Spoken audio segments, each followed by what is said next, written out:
Hi Sam, Hi James, how are you? I'm doing good. What about you? Yeah, How are you doing? I'm fine, thank you. It's good to be back. It's good to be back. Mic check, mic check. Chick, chick. Yeah, good to be back to the pod. We took Yeah, a break. yeah. That was kind of like a long break, unexpected break. When you're taking this break, you don't know how long the break is going to break for. You just say, "Oh, let's take a break to like re-strategize," Definitely. and we took the break, and now we're here. So what's popping? What is the while we're away? What has been the major conversation that's been going on? It's like I was under the rock. So Yeah. I mean, I think the major conversation in tech has been NVIDIA. Everybody has been talking about NVIDIA. And it's funny enough because we were all talking about OpenAI and other AI platforms months ago, not yeah, knowing that I've been talking about the pick and shovel of the AI boom, which is NVIDIA. But beyond NVIDIA, there are other pick and shovels of this AI revolution, which yeah, is this whole semiconductor space that people really didn't pay attention when OpenAI started, right? So I yeah, think this is the main thing. yeah. You're 100% right. So just to demystify what James has said a bit is that um, OpenAI is just like the OpenAI is just like a cool kid, right? They've abstracted a lot of things and we're making those things real. So, for example, before you train a large language model like OpenAI or maybe Anthropic's model, right? You need some level of compute, right? Same way when you want to use an Excel sheet, right? You need a level of compute, or when you want to use like an heavy software. For example, if you're a developer, you run Android Studio, you know how heavy Android Studio can be, and or you're running like an Android simulator on a MacBook, right? Your laptop starts to like, give it like, converse, if I can use that word. So what we're going to be doing today is that we're going to be talking through what are the things that are under the hood for OpenAI, like companies like OpenAI, not necessarily OpenAI, right? We're not talking about OpenAI today. I think this is the last conversation you're going to hear talk about OpenAI, right? And we're not necessarily talking about NVIDIA as well. We are literally taking a look, like a stretch, on other industry players apart from NVIDIA. So a lot of people have seen NVIDIA being a big run. Retail investors have been out there like, oh my God, I invested this, I got this, right? And I remember the last time we had this kind of sucker was Tesla, if I'm right. James, right? During the Tesla era, where everyone's like, "Oh, get into Tesla and all that," and everybody wanted to also know what are the other EV companies out there. They started discovering Lucid and the other ones. Many of them didn't survive till now, but yeah. So, and the semiconductor industry has been an industry that has been like solid. Only that it's a very monopolistic market, right? Where it's more like winner take all. So we're going to be talking about all of the players and how the risk, right? We're talking about the industry, the market segmentation, the market segmentation, the business units, and also the growth potential of the industry as well. Yeah, Yeah. So I think one of the first thing I wanted to mention is the data center industry. Like, I mean, investors in Wall Street have been aware of the data center industry, but they have been seeing it as a cyclical business because data centers, you tend to upgrade data centers like every 5, 7 to 10 years. So I think we are kind of like rushing at that inflection again, where data centers is at an inflection point to get upgraded. But this time is like pretty different because all the data centers that need to get upgraded right now. We've compiled a lot of data centers over the years, and that has reached to about 1 trillion worth of data centers that needs to be modernized. But now that we have AI needs, I think these data centers, Jensen Wang said that we would need 1 trillion more data centers by 2030 to accommodate data centers that need to be upgraded already. So that's like 2 trillion worth of data centers. And that's what people are making the big claims for in NVIDIA's market cap. because Nvidia would be supplying a large part of these data centers globally over the next 7 years or more than that, right? And it's because Nvidia started, they kind of like created a few marvels in the GPU and mostly in the GPU space, but they kind of like created some new chips. Their latest chip, Blackwell, has 208 billion transistors, which is a technological marvel. I think it's like, if you have any idea what 200 billion transistors on one chip means, like you would literally go crazy because it's crazy. But I think this is what people have been, not noticing. People noticed OpenAI in October, November 2002 when they released ChatGPT, right? But OpenAI has been working with NVIDIA and NVIDIA's latest tech, which is NVIDIA CUDA, which you might talk about that later. But um, Yeah. yeah, people didn't notice NVIDIA just the same way people didn't notice OpenAI in 2015. In 2015, there was a lot of conversation around artificial intelligence, even here in Africa. Yeah. Yeah. And that's the first time that I heard about OpenAI in 2015. Well, it was a private company and it was a non-profit company. So a lot of the research that we're doing were like pretty secretive. Nobody knew that OpenAI would create the next AI pen. We all thought it was Google. Yeah. And rightfully so, because OpenAI used a lot of Google's research to build ChatGPT, Yeah. which kind of like the strength of Google. Google is really, really strong um in the AI space. They've been strong because of their research and because of a whole lot of things also, right? I think what people have been mistaken also is we currently with GPUs or with training AI models, there's what we call training and there's what we call inference. And OpenAI was able to, I think, harness that training well more than everybody else. And they kind of like brought it into a search model or a search platform to everybody, which was ChatGPT. Yeah. But a lot of that training was done with NVIDIA's GPUs. And now we need the capacity for more GPUs has obviously increased because now there's product market fit in some AI platforms, at least for search. Yeah. And there's like a whole ton of application of AI that would come online, from video to music to different AI capabilities, right? So Yeah. I think there's interesting times ahead. Yeah, very, very interesting times, right? I put up this slide just to talk about this slide, but I also want to point out that it's not only AI that is helping the growth of Nvidia, right? Because right now, if you look at their last earning report for last quarter, see different industry, like other growing industries that are using their their GPUs, right? You see industry in gaming, you see other industry in embedded systems, making faster robotic devices, and yeah, obviously AI as well, like LLM models, and you see companies like Microsoft, even Meta investing very early. Meta invested very early in Nvidia, like using the Nvidia chips, like going ahead to like buy them before they were even ready for production, right? To train their Llama 2 and now Llama 3 models. So I just brought up this uh, slide to talk about how Nvidia's market right now. We're going to be focused on the first pie chart all through the rest of the episode. But the second pie chart shows models and platforms. Right now, you see the companies leading in the model space, OpenAI, obviously. And I can even add OpenAI and Microsoft pie as one, because Microsoft literally own a large percentage of OpenAI, right? Due to, yeah. And we've got AWS, we've got Google, we've got others, right? So the interesting thing is that Nvidia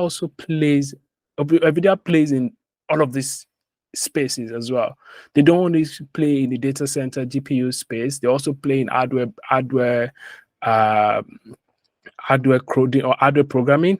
They also do. They have like a language called CUDA where they use for their for that. They also have like their LLM models as well. They have I think they are also experimenting the cloud service, like focused on AI cloud service, like AI cloud services, right? Where although that's still kind of like under the hood, but they are literally playing in every field that their competitors or people using their companies using their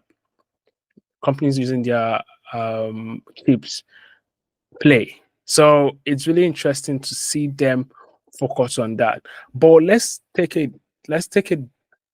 step back, James, and let's talk about the market, right? That's the semiconductor market. How large is this market? Who are the players in this market? And we know that the data center semiconductors, their chips are mostly used in the data centers and also to like make these are chips that make compute faster.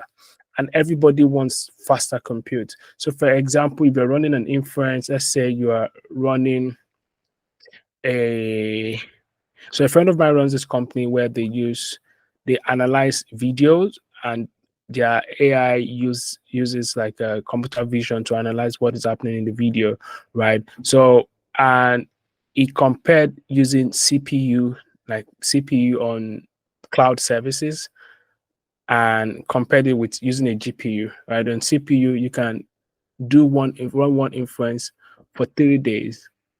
While if you're using a GPU, even the A series GPU, NVIDIA GPUs, right, you can get your inference in 6 hours or 7 hours, right? And so the higher the grade of the GPU, the faster the inference, the faster the analysis, the faster you're able to like make your compute or your compute result. And that's what a lot of these companies are going after. They want fast. So for example, if you're sending information to a data center, even cloud, as we know it, cloud is not cloud. Like your data is not going into the cloud.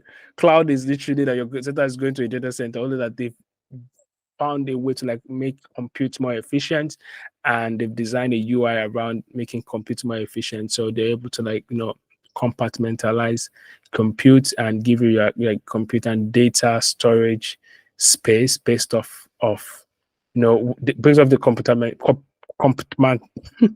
compartmentalization, right? That was it. So yeah, having GPUs in the data center makes it faster. For example, you want to recall a data from 2 petabyte of data pool, or you want to pick up something from, do like from an archive, from an information archive of like 2 petabytes. How do you call out that inference? How do you call out that, how do you call out that information, that tiny A stack, needle in a stack kind of information, that level of information? So that's what GPUs and faster computes enable companies to do. And that's why everybody is running after it right now. It's like the new gold. So James, do you want to take up on the conversation and let's see what other companies are playing in this field and what level of speed are they at? Are they as fast as NVIDIA, as innovative as NVIDIA? Do you see them coming up in the next phase, like coming to like usurp the throne from NVIDIA in the next coming months?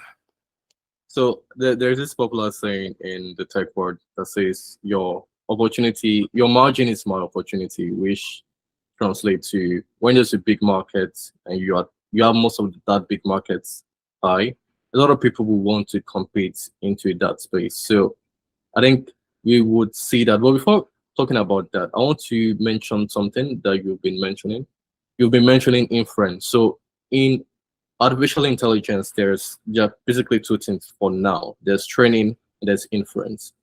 So most of the training is when you train on existing data and you kind of like bring up some patterns that kind of like put out new information there. So we've trained like OpenAI trained like it, they scraped the whole internet to kind of like brought out ChatGPT, right? Then that is the training part. The inference part is another side of AI, which has which is being explored right now. And the inference is mostly about drawing conclusion from data, meaning that the AI will be able to guess.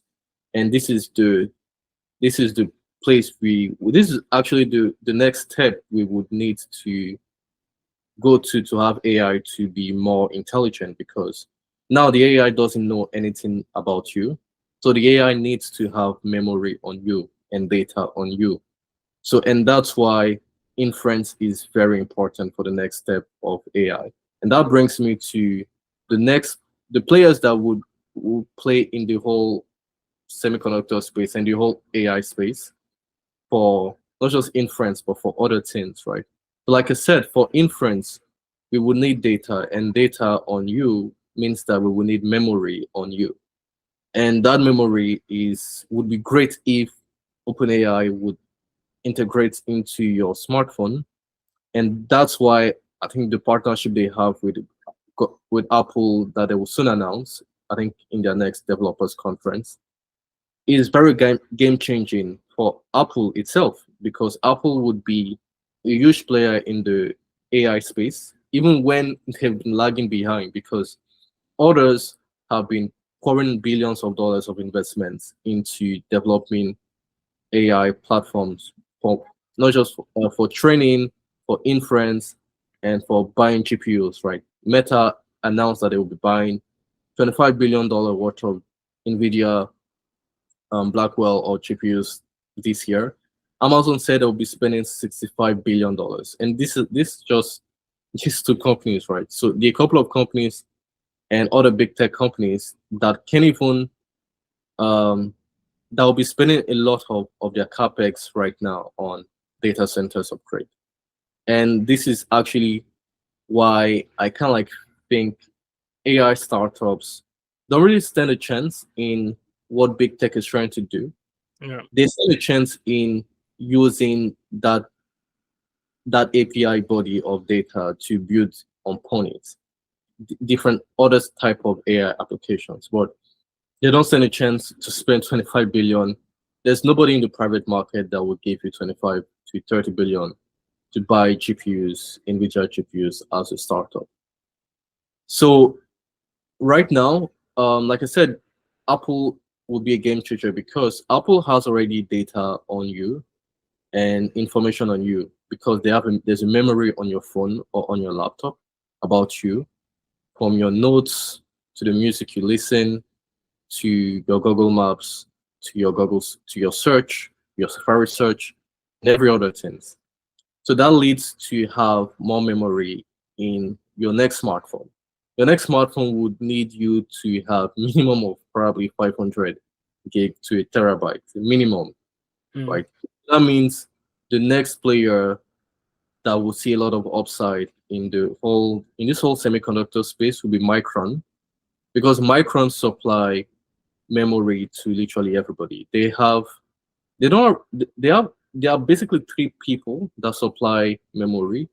There's Micron, there's Samsung, and there's XK Hynix in, I think, same South Korea. South Korea have probably like more than 50% of the memory players, which is Samsung and obviously When SK you Hynix. when you're talking about memory, can you explain? Can you give a deeper explanation? When you say memory, does it mean the memory? Does it mean storage? Does it mean Yeah, uh, storage. okay, Yeah, it's literally storage, right? It's the same storage we've been having on our phone, right? like That up, SSD storage, hard disk storage? Because I know Micron makes SSD, for example, right? I know I've used that's my work use case of Micron. I've read of, yeah. yeah. So Micron, they make storage for PCs, for data centers, for IoT applications, Mm, and now we would need even more storage for smartphones, okay. because your smartphones will need to have more storage for inference of AI to happen, right? And automotives also would have AI in cars, and basically the self-driving car apparatus would need more memory. So because it needs to remember everything. But some people argue that that could be done on the cloud, but on your phone, Yeah, you because the cloud is also, when people talk about the cloud, like the cloud is something is something like abstract. yeah, The cloud is also physical somewhere. It's yeah, cloud to you. It doesn't mean that it's cloud to, yeah. yeah. The cloud. So the cloud are data centers, but eventually it's still Micron that will supply, or Samsung or SK Hynix that will supply those components to, or those new storage to data centers, or to Apple to incorporate in the smartphones. Because like I said, we will need more space on the smartphone in years to come, in coming years to come. This would be the new circular tailwind that would happen in the smartphone industry. Because Micron for some time has been declining their stock since 2020, 2021, because smartphone sales took a huge dive. We used to have double digit growth in the smartphone space. Now we have single digit growth because people are not upgrading their smartphones as they used to. And it kind of like makes it obvious that smartphones are becoming home appliance apparatus, right? There used to be a time where everybody were upgrading their TVs to flatter TVs, from boxy TVs to flatter TVs, Yeah. and all of that. And that kind of like took off for a while, but that kind of like still, and now nobody upgrades their TV anymore. Nobody cares about TVs anymore. It's not like home appliance apparatus.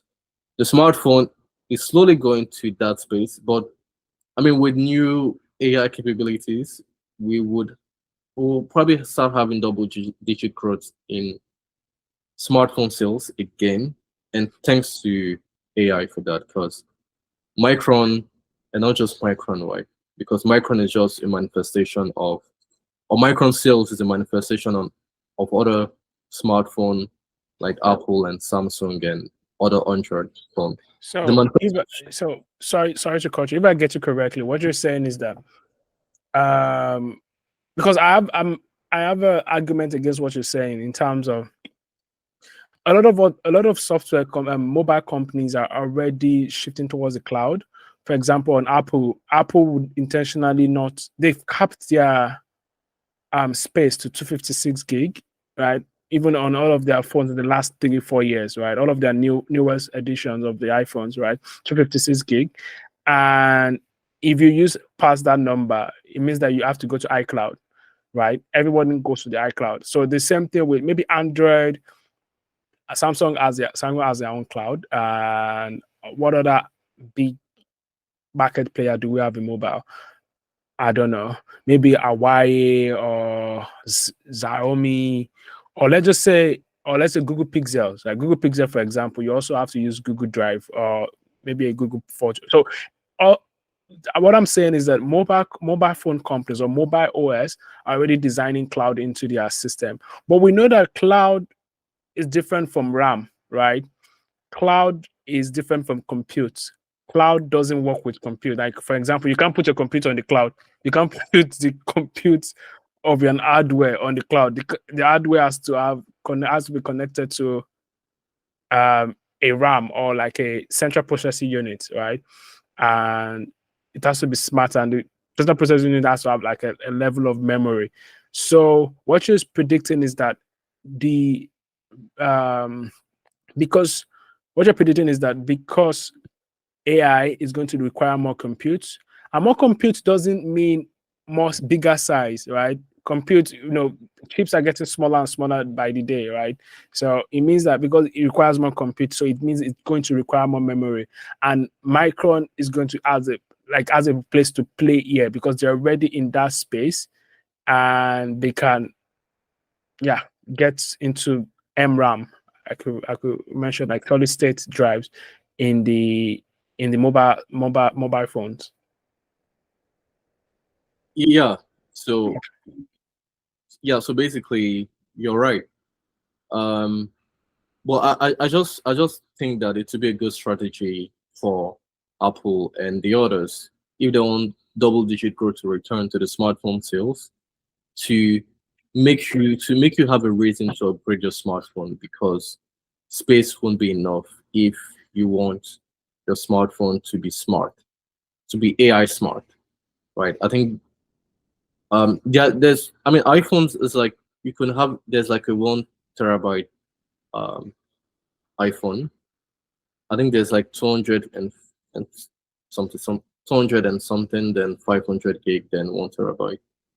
But I think we the next gen of iPhones might be minimum of 500 gig Mm. um, going forward because they might have you want to have like a reason to upgrade your smartphone to be AI smart. So yeah, if you go down to the next slide, you would see that you see, yeah, Micron, Samsung, SK Hynix. This all dominates um, the memories and storage space, right? But Micron will be a big winner because they supply to data centers already, Ah, and great. and, and no matter how you want to have storage either on the cloud or on your phone, you will still need to have more storage in either ways. In in data centers, it's sure that we will need to have more storage. On Yeah. the phone, it's still a conversation, but it might be a reality if smartphone companies want to make you upgrade your smartphone. So that is Uh, all for that. yeah, I think you're right. And what I'm another thing I'm thinking about is the fact that we, for example, we're not only seeing this shift, it's not going to be a mobile first shift. This is not a mobile first shift, right? So, for example, you see OpenAI launch on the web, right? We're going to start having native tools.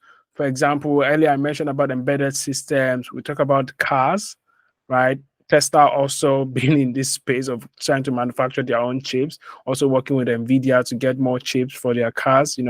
The full FSD status could be like a compute game. Imagine, yeah. So imagine having a car having enough compute to process what they are seeing, what the car is seeing through computer vision, right? Not having to like send information over to the cloud or over to Tesla data center and sending it back to the car, like passing information, encrypted information that can be decrypted. Maybe that can be hacked into. We've seen different movies where cars are being hacked into. So if the car has this level of compute that so I'm just talking about more use case where Micron, Samsung, and other players in this storage or mobile storage industry can also scale. Yeah. So what are the other space do you think? And it's important to know, let's not forget that even the Nvidia chips are not designed on their own, right? That's literally what this slide is talking about. Like these are the components, these are the industries that also make the chips viable, that make the chips viable. So it means that if there's a shortage of, or maybe this industry is like a solid industry because they're like different players. There's Micron, there's Samsung, there's Sky Hynix, and I'm sure there are others that are also like tiny player like Wimboard and Powerchip, Nanya, and the likes. It means that there are other players as well that come together. It's just like making of a car. Like, when you're making a car, you literally have to like get manufacturing parts from different part of the world to assemble just one car. So this is also the reality of like assembling a Blackwell, NVIDIA Blackwell GPU. That's one of the fastest GPUs in the world right now. Yeah. Yeah, like you rightly said, like the semiconductor industry is not just one moving part; it's many moving parts to bring one or few components together, or to bring a chip together, right? There's the foundry. First of all, there's a design company. Yeah. There's the foundry, which is like TSMC and Intel. There's a design company, which is like AMD. and there are like a lot of other players in the design space trying to build design chips, try to design chips for other type of applications, for IoT devices, for self-driving cars, for smartphones, for data centers, and for different other things, like different other components that makes this world running. Yeah. And they are also the people that kind of like build the machines for TSMC. There's ASML and Applied Materials, which are like monopoly in their field. Like there's literally nobody competing with ASML at the moment, which kind of like make good cases for a strong defensible moat for the company, but it's also weak because it's one company doing that for the whole world, which is fragile for supply chains. And if anything we know about supply chains, you really need to have alternatives in case there is um, there is some headwinds or some Yeah. crises, Yeah. black swan events I think in that's what other. we're gonna touch on last, like talking about the yin yang of the supply chain, like the pushy pull and push on the supply chain, how fragile it is actually. And yeah, pretty much I think we're gonna talk about that last. Maybe another thing I want us to touch on is the applied materials and ASML, right? You know, you talk about the foundries, we talk about the design, like ARM and maybe AMD and the likes, how they only do the design, they don't venture into other aspect of the industry. So we can talk about ASML and applied materials. So applied materials is the name of a company, not like applied materials. Yeah. Maybe you could bring up the chart. You know, Okay. ASML and Applied Materials are very secretive companies. They literally don't reveal their process on how they make the machines, because like they make huge machines that is the size of like, I don't know, like two rooms put together, depending on the size of your room. But these are like stuffs. They make other components for foundries also. Um, they make other components for foundries also. Like it's really hard to really talk about Applied Materials and ASML. Only that where they are located and and what they sell to other players. What they sell is very important. They make some of the most complex machines on the planet, and but it's literally a cyclical business. It's they they sell these stuffs for the long term, but it's a cyclical business. It's Do you have an some idea about their how they structure their contract? Is it like a forward contract where they, get a particular number of orders, then they close shop to go manufacture the particular number of orders, then they manufacture it, then they deliver it, then they take another set of orders? Because I know some other industries that also play like that. I think it's I don't know, but I think it could be similar to that. I just know that they to kind of like make some of the machines for chips. They're kind of like newer versions of chips developed every not really every year, but like once in a while. They're like newer versions of chips being developed, and these things needs new capabilities or new machines to make those chips, right? The latest NVIDIA Blackwell needs a new machine to make that chip, and that was supplied by ASML and Applied Materials. Now, in the future, we would Wait, need. wait. I'm sorry. So I've always had the impression that um, TSMC makes chips for NVIDIA. So what you're saying is, what can you clarify? What you're saying is that ASML and Applied Materials make the machine for TSMC. Yeah, Then TSMC uses that machine to like make chips for NVIDIA. But exactly. ASML, they don't only make chips for they don't only make, sorry, ASML doesn't only make machines for TSMC. they also make machines for other foundries out there, because TSMC is not the only foundry that we've got out there. Yeah, the ASML makes machines for Intel and for other foundries, right? There's this new strategy called extreme ultraviolet lithography technique, which is like a machine developed by ASML used to make chips. Now, um, but that is used to make, I think, more than 2 nanometers chips. But right 2 now, like nanometers chips. Wow, that must be very small. more than 2 nanometers chips. Wow. Sorry, so more than 2 nanometers chip, meaning that between 2 to like 8, 10 nanometers chip. But now, Intel released in their presentation last month, I was following it. They released like a 1.8 meter nanometer chip, and I think a 1.5 or 1.3 nanometer chip, which is actually groundbreaking. It's Wow. nobody has done that before, and this would come on board in 2025 and 2028. So Intel could dethrone TSMC in the next production of chips going forward, right? And that was possible because ASML built machines for Intel and also TSMC, right? So But I um know this is not part of our conversation, but the word on the streets was like Intel was not producing, was not innovating enough. That's the reason why. For example, Intel used to produce Apple's chip, like the M1 chip, for example. Not M1, before the M1, like Intel makes all of Apple's chips, right? Then Apple started making their chips, right?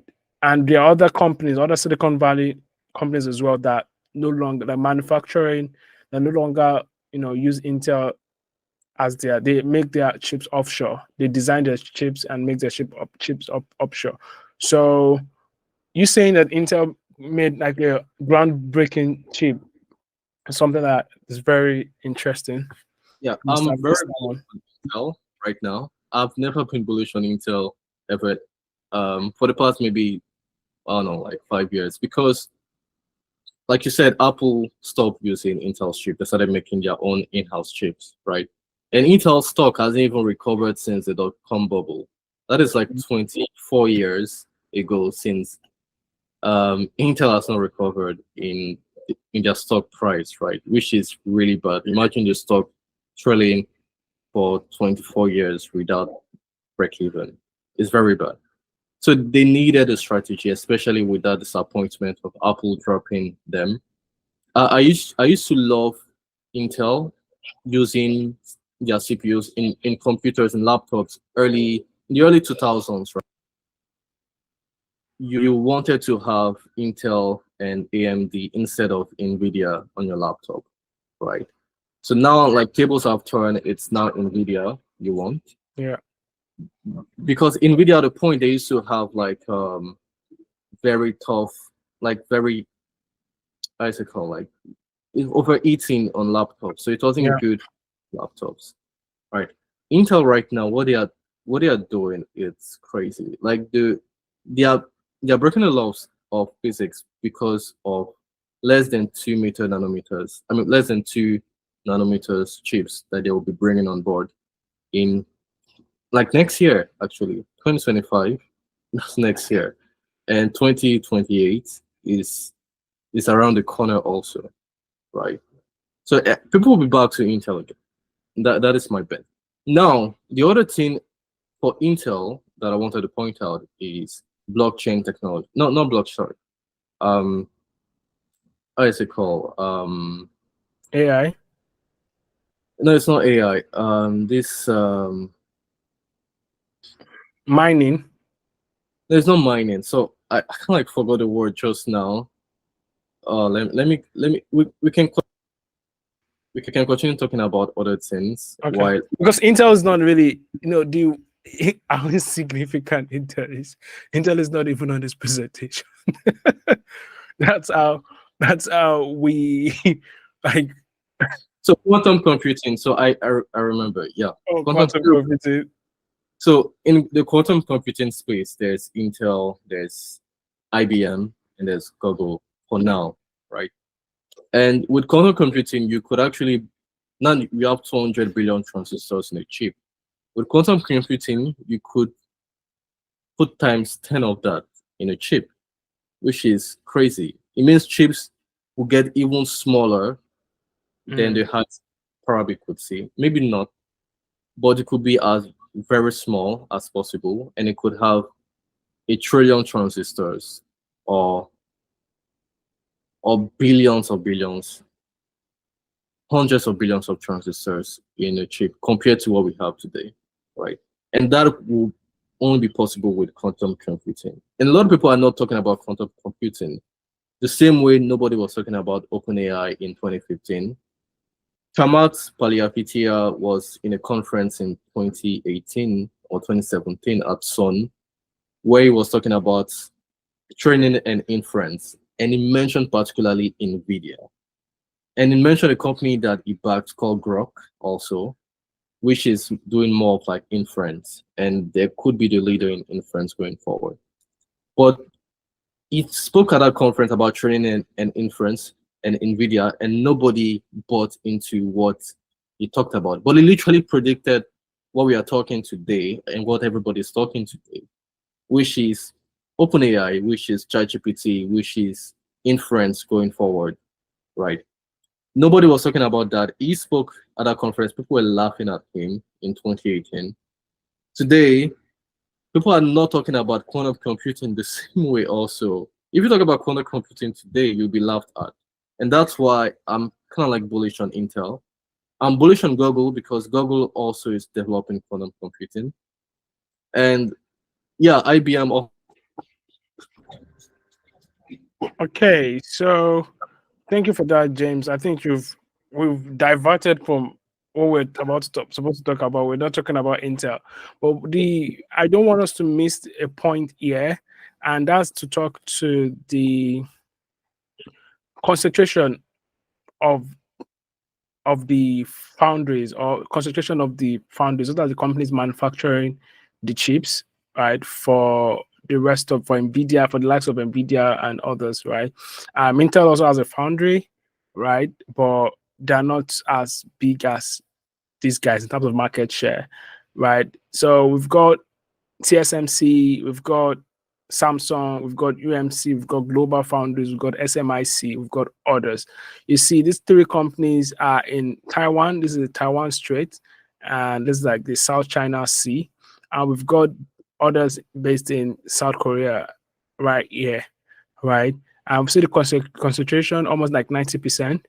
And Taiwanese foundries make up to 67%. Right. I know we've been hearing stories of TSMC saying that they're trying to move their manufacturing or remove their dependency on Taiwan, like in that location, they're trying to like move it to another location, right? But yeah, and these are maybe I should be more clearer, right? These are companies or manufacturing companies making 5 nanometer chips, right? So 90% of the world 5 nanometer chips are made in Taiwan. So this is like around that area, that level of, James mentioned earlier that Intel already got to the level of 1.8 or 1.9 nanometer chips. But these are the current companies making 5 nanometer chips, right, are based in this location.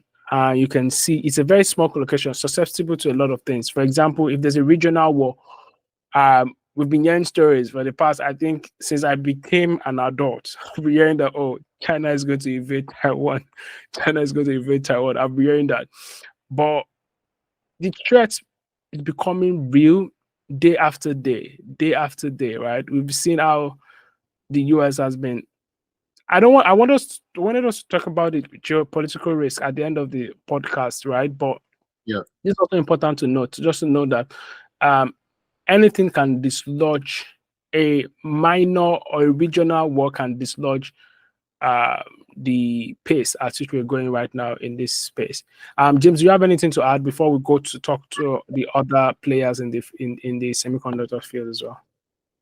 Yeah, like the geopolitical risks right now is really high. I think China doesn't have a choice than to invade Taiwan before 2028. I think they would do that before 2028 because Taiwan or TSMC, they are planning to reshore most of their manufacturing capacity and most of their foundry capacity to the USA and other parts of the world, but mostly to the USA. They've already announced like I think north of $30 billion worth of investments in the USA, and to kind of like bring a foundry in the USA, right? And building foundries can like take between 7 to 10 years, right? Without a without any interference, 7 years. But in most cases, 7, 8, 9, 10 years to build a factory or to build a foundry. And Taiwan right now, I mean, or China right now is actually lacking in the whole AI race because they need to. They, I mean, AI is like for national security right now. If you don't have artificial intelligence, right? Because with that, you could have a lot of breakthrough in medical, in science, and in other things. And you want to be first to In military as well, like military precision of rockets, precision of you know robotics. drones, Yeah, drone, exactly. yeah, in military as well. And I think that's where China has to like. But I know that and the US has announced a ban of selling chips to China, Yeah, right? not just But yeah. Go ahead. not just chips, right? But anything AI related, anything AI innovation related, there's a ban. Like you can't take the innovation, you can't take it out of the US to China. Yeah, But is there a ban on Taiwan not to sell to China? Because Taiwan and China, they're literally like besides yeah, beside each other. I don't think there's a ban there's a, for. so there's a ban on TSMC to sell to China. There's a ban Oh, on really? AS and applied materials. Every component of the semiconductor industry is banned to sell to China, which create the risks for global tension right now because China doesn't have any option than to invade right now. And even if they invade, it's still not enough because you need like machines from ASML to build 5 meter nanometer chips. Or but if they invade, they will have those machines in TSMC. Yeah. So that's probably they're waiting to have ASML supply TSMC a machine that can make 2 meter nanometer chips before they would invade, right? Because right now TSMC machines can only make 5 nanometer chips to for the world, right? So I think China might be waiting for when TSMC would have a machine that from ASML that could make 2 nanometer chips before they could invade. And that is the only rates right now. When they have that, there's no question again to when they would invade. They would invade right away because they can't wait. Because the US Intel has announced 100 billion worth of investments to build new foundries in the USA, right? Yeah. So so the USA will be so independent by 2030 in terms of chip manufacturing that they Yeah. won't need one anymore, right? Yeah. And I think that Biden announced a CHIPS Act recently that put some money, like a large sum of money, to companies that are going to be building their own foundries in the United States. And I think maybe that's what TSMC is also trying to get the hand off. And so that's why they're looking to reshore some of their operations or their manufacturing into the USA. But it's a very interesting gamble. So it's going to be interesting that, China is only going to, all this while they've been waiting not to invade Taiwan. They're going to invade Taiwan because of the technology, because of high tech, not necessarily because of any other thing, just because of high tech. But yeah, it's interesting. I think we're about to wrap up the podcast now. Just talk about other players in the industry right now. There's this important part of the slide I want to our listeners to look at. It's how we design the web, like the formation of those are those players. You call it this AI supply chain spider web. how they all place together. We've been talking, and you want to see like a visualization of how does it connect. Like, okay, this TSMC, this ASML you guys are talking about, how do they connect? So, James, you want to talk to this? I can talk to the first slide. You talk to the second slide, and we pick it up like that. So, for example, you see the first web, or the start from left to right, the semiconductor equipment. That's where we have applied materials, we have ASML, KLAG, and the likes. In the data storage space, we've got some of the companies as well, and we also have other players coming on board. So, for example, the heat management and cooling, right? It's a very interesting thing. Like you understand how these semiconductors can get so hot, and they put them in a room. It has to be in a room condition, but it also has to be cold because they are very hot. They get very hot because they are processing a lot of information. So heat management and cooling companies are also very important. We only use their tickers here because they're kind of too long. Right, we don't use their name. Their tickers are here. You can take a screenshot of this and go and check them on the stock exchange, or just put it on Google and it shows you the name of the company. But these are their market share, market share right now, and their potential earning. Year-to-date return. Oh, year-to-date return. Sorry. Yeah. Do you want to talk about the other ones? Yeah, definitely. So this is like the year-to-date return of literally all the semiconductor/AI supply chain. Why AI there is because, well, since ChatGPT came on board, people kind of like priced in semiconductors because they contribute a lot to why we have artificial intelligence right now. And since artificial intelligence might not just be a cyclical trend, but a circular tailwind, we need a map of literally to pick and choose of everything, right? So software might not necessarily be the pick and choose. Software in this category is like big tech mostly, and these people represent the biggest spenders, or the reasons why we have these other players existing, right? So semiconductor equipments, we kind of like have applied materials and ASML, right? Applied materials made 39% return in year to date. ASML 28% return. Data storage, we have a couple of companies there with incredible returns also. Heat management and cooling, utilities, power solutions, because we would need to increase data center capacities. Like Jensen once said, we need 1 trillion more data centers by 2030. So we need more power, we need more fiber optics, we need more memory, servers, networking for all of these new data centers that would come on board, right? And like I said, data centers are it's a cyclical business, right? Because data centers, you buy it once and you upgrade after 7 or 10 years, right?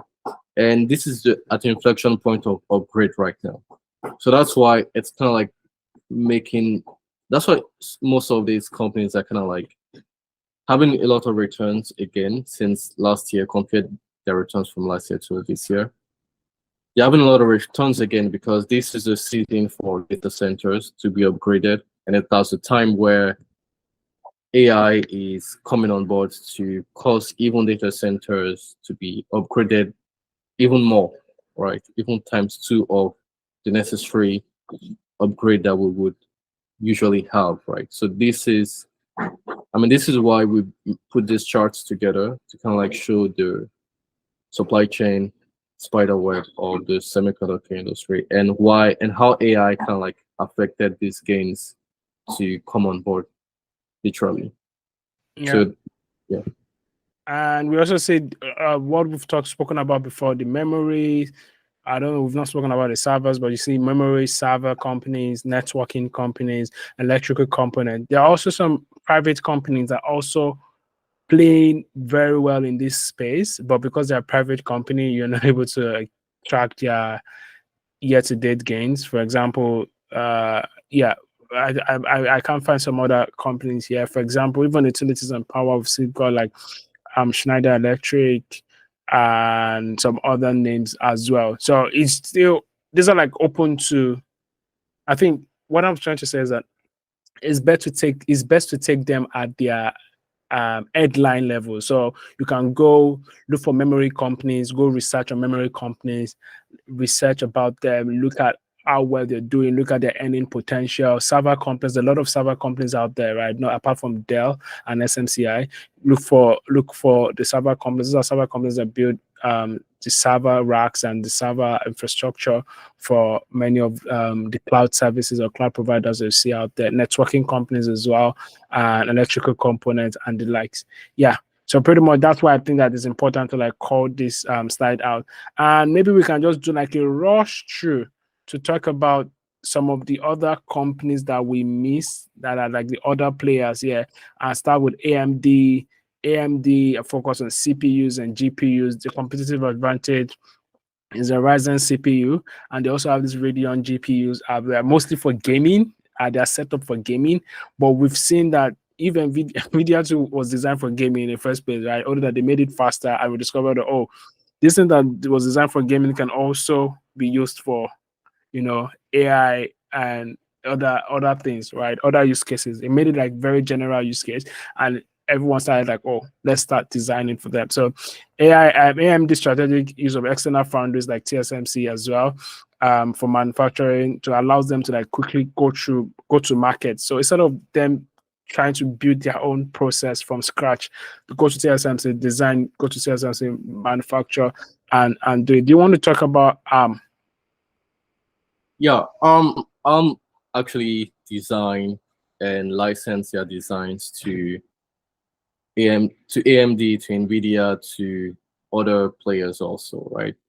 They they yeah, like it's a very good company because the IP license is very expensive, and it's per unit of products that goes into each product category that gets sold, into each unit that gets sold. So they get like um a token from each sales if they sell their design to Apple, to Samsung, to others, right?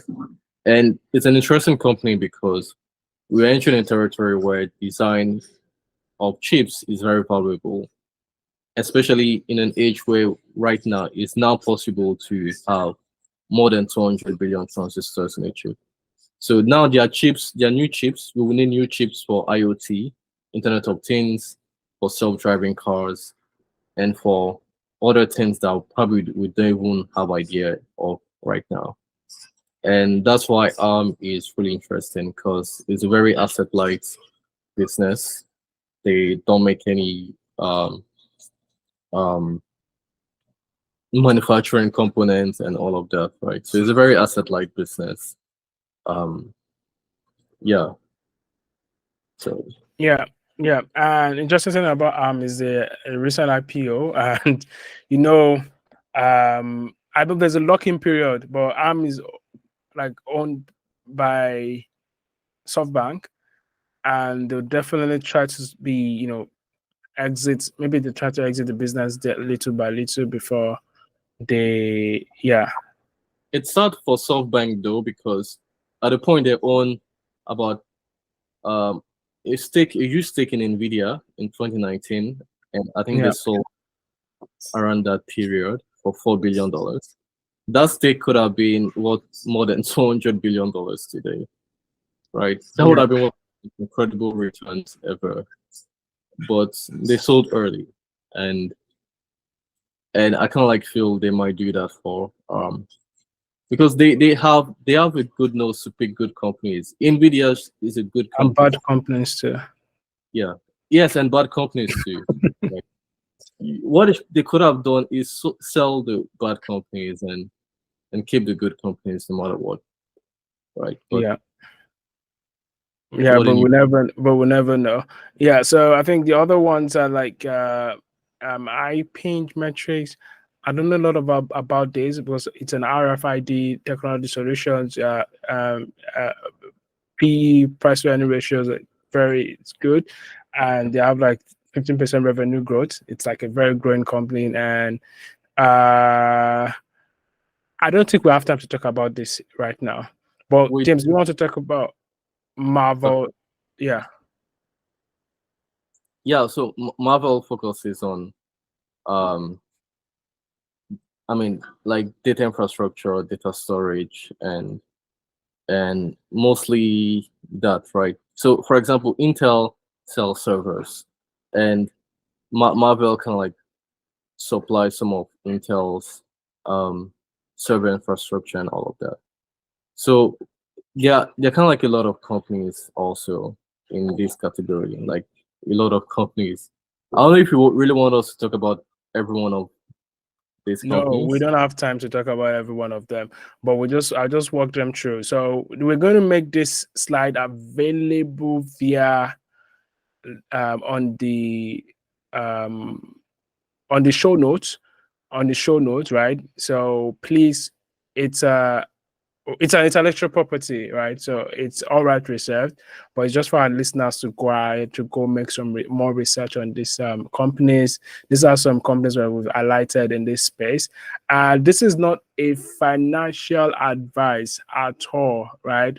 These are just companies that we found that are very interesting. They have like a good growth rate.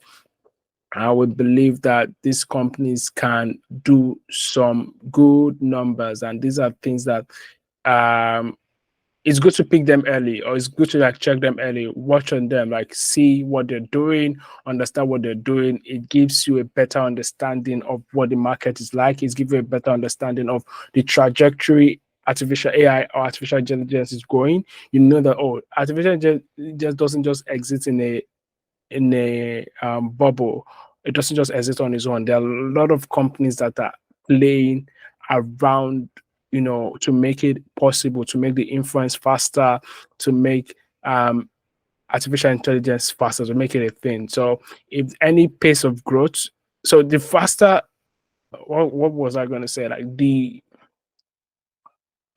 quality of inferences or the better AI gets is highly correlated or dependent on the semiconductor industry, right? And that's the point we're trying to make on this episode.